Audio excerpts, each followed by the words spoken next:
That's why his regime has had hardly any major successes, with the exception of Gorsuch. If he changes, we could work together. Okay, but he can't just dictate what he wants, not talk to us and say you must support it. Country doesn't work my way or the highway. You said one more.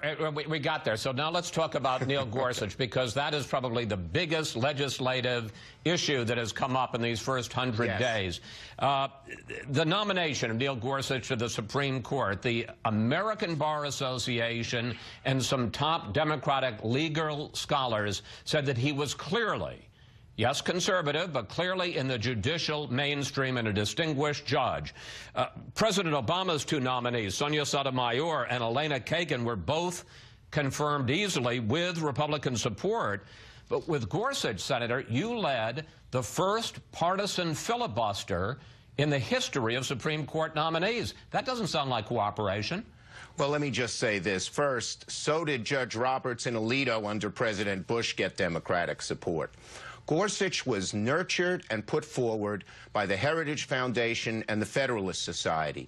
Ideologically, he is so far to the right, and I think the American people will see that as we see his decisions. Let me just say, Chris, you got to let me answer this. He's no further to the right than Ruth Bader Ginsburg or Sonia Sotomayor are to the left. A conservative president's going to nominate conservative judges. A liberal president's going to nominate liberal judges, as long as they're in the judicial mainstream. Isn't that what an election's for? Well, both the New York Times and Washington Post hired independent experts to rate where Gorsuch would be.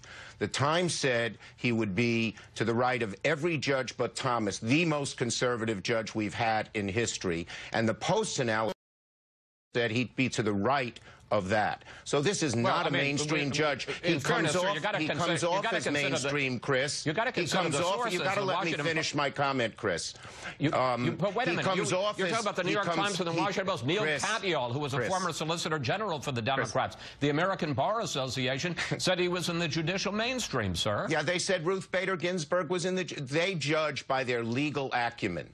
No one doubts Gorsuch's legal acumen, but his judicial rulings and all his comments in his earlier life show that he is far, far to the right, siding with special interests, corporate interests. The average middle-class person, the only recourse they have is the courts. Gorsuch repeatedly, on issue after issue, has been far to the right. In one case, he even went against what Thomas and Alito said on education of special kids. So this is not a mainstream judge. Appearance is not what matters. It's how he'll rule that matters. All right, you talked about taxes.